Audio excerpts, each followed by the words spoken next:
So we got a stock 3 horsepower Jiffy. We'll run 3 holes, 1 warm up, and 3 cutting. I don't even know if you can hear me. Son of a gun.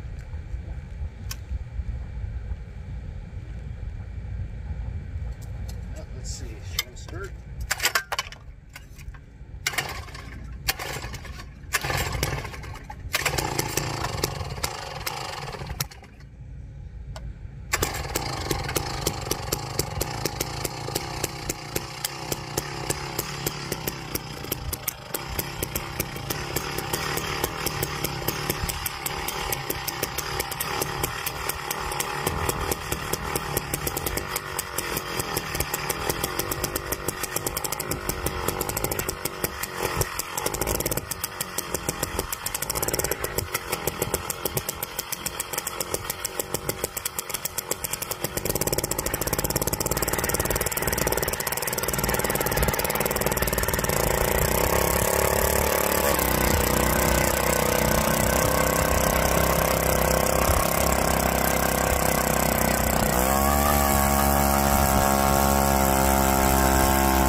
See how it times out after.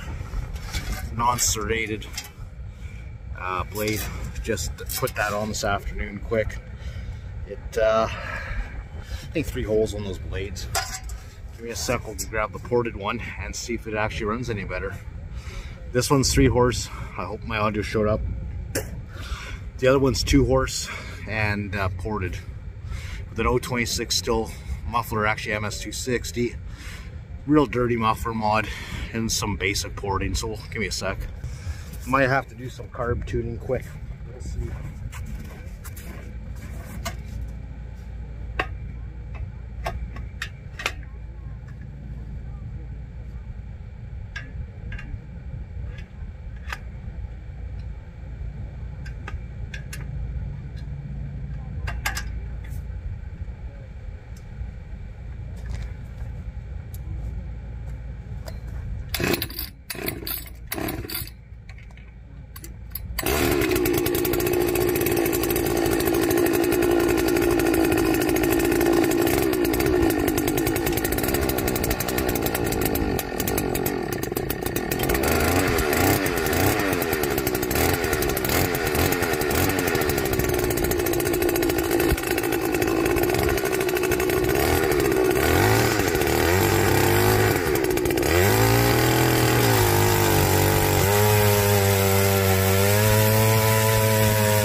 time that and see what happens. I don't know, they feel kind of close, but the 2 horsepower definitely turns a lot more RPM. Feels torquier, like you really gotta wrestle the darn thing to keep the power head a little straighter, but I don't know, we'll edit this and we'll see what happens, what the results are. All right, we're gonna do one more. We're reaching up the carb an 1/8 of a turn. Let's see what happens, if it improves or just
we'll put a timer on that and see what happens.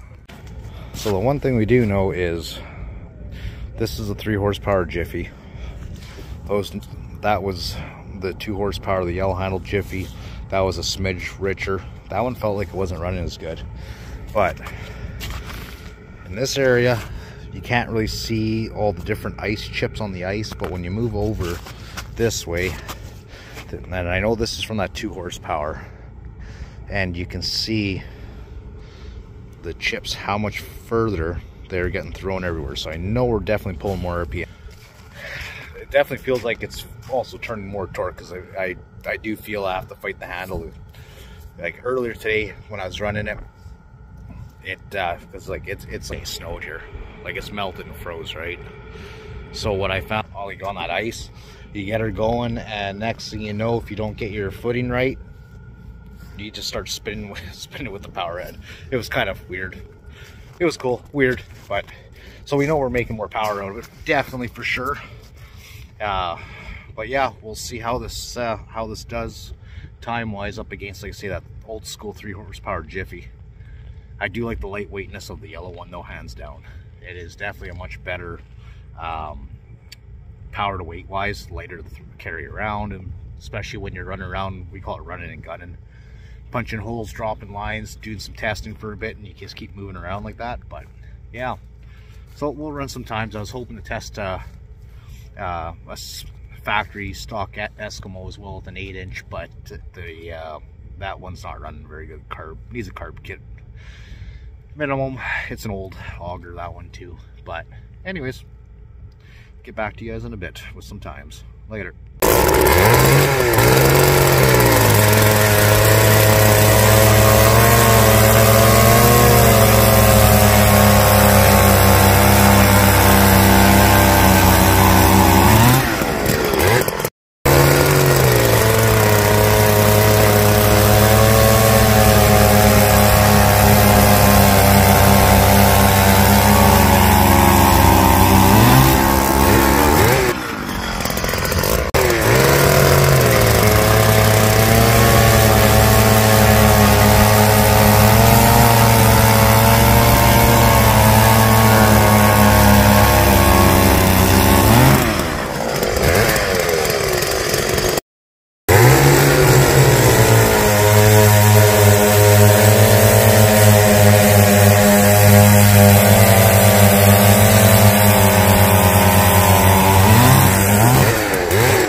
So unfortunately, I am out of testing for this year. The season's done for ice fishing. I'm busy the next couple of weekends, so I don't think I'll be out again this year to do any more testing with that auger. But I will say the times are actually closer than I thought in every aspect, like the 2 horsepower versus the 3 horsepower, the slightly richer tune versus the slighter, leaner tune. You can tell by just looking at the physical auger speed that the auger on the 2 horsepower was noticeably faster than the 3 horsepower variation.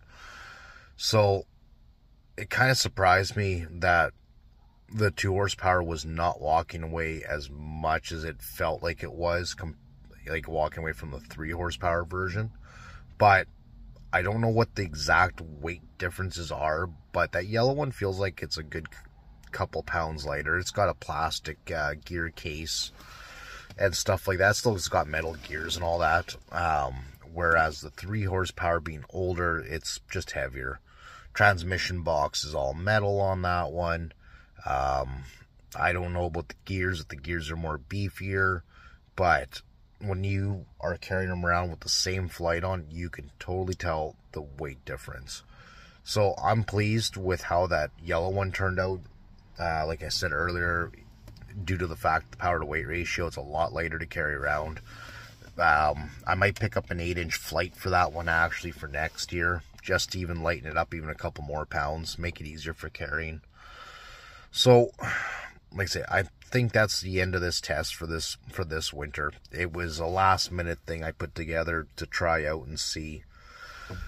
And yeah, like I said, I'm happy with how it's running. It's definitely running better overall than the 3 horsepower, just on a day-to-day usage, like idling wise, things like that. I don't know. It almost seems to me the handle's a little bit shorter than the 3 horsepower, so controlling the power when the auger's biting in is another story. So maybe that's why it feels torqueier, but it is definitely, I don't know, to me it feels like it's definitely torqueier, but maybe it's the RPM. Once it bites, it hits more suddenly. I also feel like the muffler could be opened up to flow a lot more. I know, I can't remember, I know those motors are like an 8,000 or 9,000 RPM max motor right out of the gate. Since the governor is deleted out of that, there's like this little flappy doohickey thing that goes into, like, in line with your flywheel. And that's part of the governor. And there used to be a spring also from the throttle linkage to the carburetor. Also with that linkage, like I said, you had that little flappy doohickey thing that goes up by your flywheel. So definitely the throttle response is a lot more sensitive. If I got time next year, I might dig back into it a little bit more. Definitely gonna make a freer flowing muffler, or figure out what I can adapt to a muffler on there. That muffler does have a baffle, very restrictive baffle at that. So I'm not too sure what route I'm going to go with that, but that's going to be a next year problem. That's not a this winter problem. Anyways, so those are the results I got from this weekend. I can't remember what they call the cutting blade on that. I think it's called a chipper blade or something like that. I can't. It's different. I pulled the serrated blade off and put on the other blade because it had a brand new fresh sharpening on it. So I did the serrated. But I noticed through the day it was starting to act up a little bit, so that's why I swapped out the blades and seen what happened. That was the first time I used those blades. Like, was today. A couple cuts before that, or before I made these videos and whatnot. So anyways, that's the census for this, for at least this year. Yeah, hope you guys found it at least entertaining for anybody that ice fishes and plays with power augers anyways. So anyways, have a good night time fishing season if you're still fishing. Catch you on the next hard water fish next year on that one. Later.